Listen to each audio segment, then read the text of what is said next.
Hello friends, welcome to my YouTube channel Sumit technical support. Friends, आज मैं आप लोगों के लिए हाफ ईयरली अर्धवार्षिक परीक्षा का क्लास 12th विषय इंग्लिश मतलब सब्जेक्ट आपका इंग्लिश है, इसका पेपर लेके आ चुका हूं, जो कि फुल पूरा पेपर आपको दिखाने वाला हूं। तो वीडियो को आपको लास्ट तक देखना है।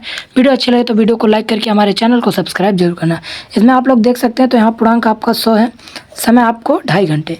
सेम इसी तरह का AD इसका कोड जो 3, यही हर स्कूल है, सब में यही पेपर रिपीट हो रहा है। तो मैं सोचा कि चलिए आप लोगों को इसको दिखा देता हूँ, आप लोग इसको सॉल्व कर लेना। जो क्वेश्चन नहीं आता वो मुझे कमेंट करना, मैं आप लोगों को प्रोवाइड कर दूंगा। आप लोग क्वेश्चन देख लीजिए, ग्रामर सेक्शन होगा तो मैं आपको बता भी दूंगा, सॉल्व करा दूंगा, ठीक। बाकी जो लिटरेचर के रीडिंग है ये सब आपको करने हैं। तो चलिए यहाँ से देखते हैं। पहला क्वेश्चन आपको क्या दिया गया, read the following passage carefully and answer question that follow. यहाँ पे आपको क्या दिया गया, अ sparrow is a small bird, यहाँ से एंड द स्नो, सॉरी यहाँ तक स्नो तक आपको क्या दिया गया, एक पैराग्राफ दिया गया। जस्ट इसी पैराग्राफ को आपको क्या करना है, पढ़ना है, रीड करना है। देन उसके बाद आपको यहाँ पे क्वेश्चंस मिल जाएंगे इसके नीचे। जब आप लोग क्वेश्चन देखेंगे, हाउ डज अ स्पैरो बैथ, फिर डिस्क्राइब अबाउट स्पैरो नेस्ट, इसमें आपको क्वेश्चन मिल जाएंगे। देखिए, a sparrow is a small bird which is found through sparrows are only take of 6 inches in length, ये वाला पूछा गया। उसके नेस्ट के बारे में, तो यहाँ नेस्ट का भी है इसी में। In cities they build their nest in building nooks holes, they really build nest in high places, ये आपको लिख देने कुछ इस तरह से, ठीक। देन उसके बाद write a synonyms of structure, तो स्ट्रक्चर का हम लोग क्या लिख सकते हैं, सिनोनिम्स लिखना है, मतलब पर्यायवाची, तो फॉर्मेट भी लिख सकते हैं। उसके बाद अगर हम आगे बढ़ते हैं तो right the antonyms of beautiful, तो ब्यूटीफुल मतलब सुंदर, तो यहाँ पे हम लोग क्या लिख देंगे, डर्टी। डर्टी मीन्स क्या होता है, गंदा होता है। देन उसके बाद यहाँ से आपको सेक्शन भी स्टार्ट होता है, राइटिंग। इसको आपको 20 मार्क्स का मिलता है। इसमें क्वेश्चन नंबर 2 आपका 10 मार्क्स का होता है। इसमें क्या करना होता है, आपको 100 या 150 वर्ड्स में क्या लिखने होते हैं, आर्टिकल। इसमें पहला आपका है फेस्टिवल ऑफ इंडिया। देन अगर आप लोग सेकंड वाला देखते हैं, state of education today and rising prices, इसमें आप लोगों को 3 में से कोई एक भी आपको लिखना है, ठीक। देन उसके बाद third, write an application to the principal of your college requesting her to organise a science fair in your college, ये भी आपका कितने का है, 10 नंबर का है। इसमें आपको प्रिंसिपल को एक एप्लीकेशन लिखना है, क्यों, साइंस फेयर ऑर्गेनाइज करने के लिए अपने कॉलेज में, ठीक। अगर आपको ये नहीं आता तो यहाँ पे और मतलब अथवा करके दिया है, write a letter to editor of Times of India recording breakdown of electricity in your area, अपने एरिया में मतलब ये जो लाइट का प्रॉब्लम है, इसके लिए आपको क्या करना है, एडिटर ऑफ टाइम्स को एक लेटर भेजना है। इसके बारे में भी आप लोग लिख सकते हैं। ये भी आपका 10 का, ये दोनों में से एक आप लोग कर सकते हैं। देन आगे बढ़ते हैं, क्वेश्चन नंबर 4, यहाँ से आपका चालू होता है सेक्शन C ग्रामर, जो आपका 25 मार्क्स का है, ठीक। तो यहाँ पे पहला क्वेश्चन आपका क्या है, that which can not be seen, मतलब हम किस चीज़ को नहीं देख सकते, तो इनविजिबल, जो चीज़ें इनमें दिखाई नहीं देती उन्हें हम देख नहीं सकते। We the fairest black sheep means, black sheep मतलब क्या होता है, सबसे अलग, तो इसमें तो है नहीं, इसमें अनलकी, लकी, उगली। तो यहाँ पे क्वेश्चन नंबर जो बी है आपका, इसका 4th वाला सही कर देंगे, ठीक। उसके बाद C पे आते हैं, the synonyms of brief, brief का सिनोनिम्स क्या होता है, तो शॉर्ट होता है, क्योंकि आपको कहीं लिखा रहता है ब्रीफ आंसर द क्वेश्चन या फिर शॉर्ट आंसर द क्वेश्चन, ऐसे आप लोगों को बुक में भी मिल जाता है, तो इसका शॉर्ट। फिर the antonyms of artificial, the antonyms of artificial, तो आर्टिफिशियल का जो एंटोनिम्स होता है वो क्या होता है, नेचुरल होता है। आर्टिफिशियल मतलब जो बनाया जाता है, और नेचुरल अलग होता है। Then he found the gold chain as he clean the floor, find an error in the sentence, तो इसमें आपको क्या करना है, एरर देखना है। तो एरर देखने के लिए आपको क्या हो जाएगा, S he clean the fourth, तो यहाँ पे क्या हो जाएगा, S he had cleaned, he found the gold S he had clean, मतलब जब वो फ्लोर को साफ कर रहा था तो उसे क्या मिला, एक गोल्ड का चैन मिला। देन आगे बढ़ते हैं, क्वेश्चन नंबर 5 आपका है, ये भी ग्रामर का ही है।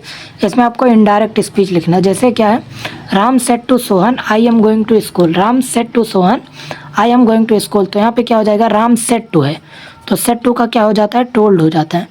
फिर राम टोल्ड सोहन, ये जो कॉमा लगा रहता है, इन्वर्टेड कॉमा, इसके जगह पे दैट। फिर आई एम का क्या हो जाएगा, आई वॉज, और उसके बाद गोइंग टू स्कूल। देन आपका ये वाला हो जाएगा। इसमें आपको दिया गया एनीवन, मतलब 2 में से एक ही करना है, ठीक। तो मैंने आपको ये वाला करा दिया।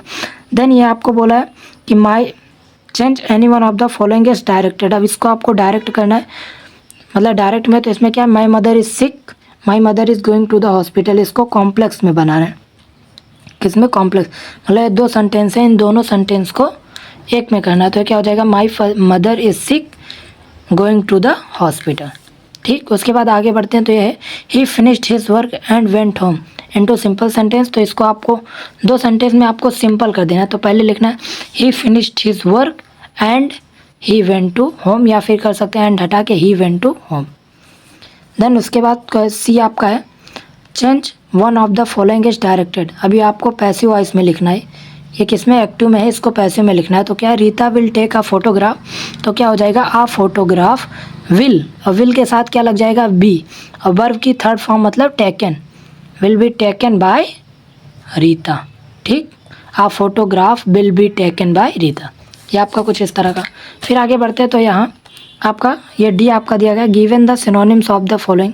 तो गिफ्ट का क्या हो जाएगा, गिफ्ट का आप लोग लिख सकते हैं सरप्राइज या फिर बोनस, कोई भी आप लोग लिख सकते हैं। फियर का, तो फियर मतलब क्या होता है टेरर, मतलब डर, क्या होता है टेरर, या एक दो आप लोग डेनिस्ट, आप लोग कुछ भी कर सकते हैं।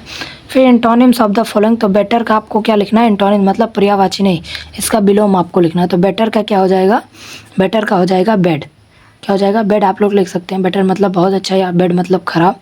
फिर क्लीवर है, तो क्लीवर का आप लोगों का क्या हो जाता है, क्लीवर मतलब चालाक होता है, और स्टूपिड, स्टूपिड मतलब क्या होता है बेवकूफ़। ओके, देन यहाँ पे आपको ट्रांसलेट दिया गया, तो ये आपका ट्रांसलेशन है, इसको आप लोगों को तैयार करके जाना है, आपके पेपर में आ सकता है।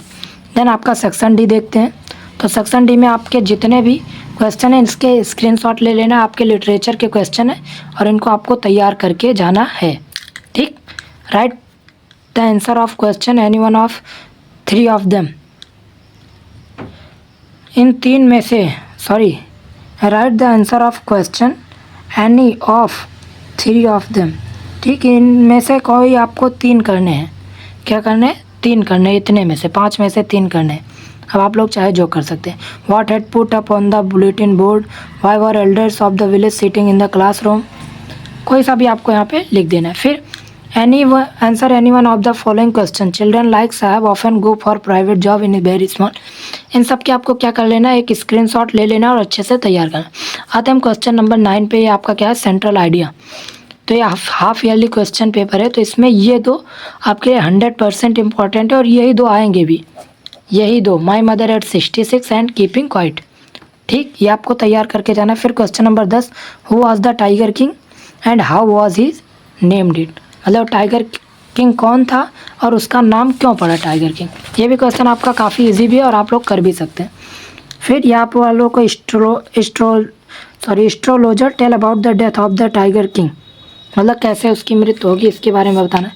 फिर यहाँ से आते हैं तो ये आपको दिया गया मैच द फॉलोइंग, तो यहाँ पे एडमिट है, एडमिट का क्या कर देंगे एक्सेप्ट कर देंगे, टेंशन का स्ट्रेस, स्पेंड का क्या होगा टू पास टाइम, पावर का क्या हो जाएगा स्ट्रेंथ, और ट्रिप का क्या हो जाएगा जर्नी। ठीक, उसके बाद write two example of following figures of speech, ये आपका सिमली एंड मेटाफर।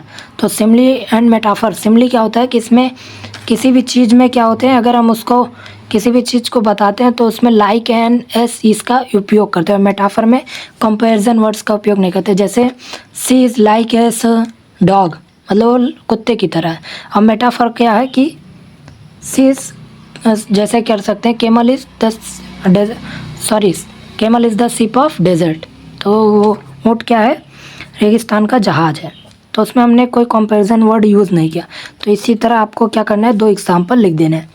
फिर right the answer following from the poetry, ये आपका पोएट्री के क्वेश्चन है, इसको आपको तैयार करके जाना है, इसमें आपको एक्सप्लेन करना है ये वाला स्टेंजा आपको। देन आगे बढ़ेंगे क्वेश्चन नंबर 15 आपका लास्ट जो है, mister Hamel stood up in this chair, तो क्या हो जाएगा थिन। Then on dash October the decide to get in instructor, तो 19। ओके, फिर I want to be a motor Mukesh repeats, I want to be a motor Mukesh repeats. ये आपका था क्वेश्चन पेपर जो मैंने आपको काफ़ी अच्छे तरह से समझा दिया। जो क्वेश्चन आपको नहीं आता कमेंट करना, उसका वीडियो मैं आपको प्रोवाइड जरूर करूँगा।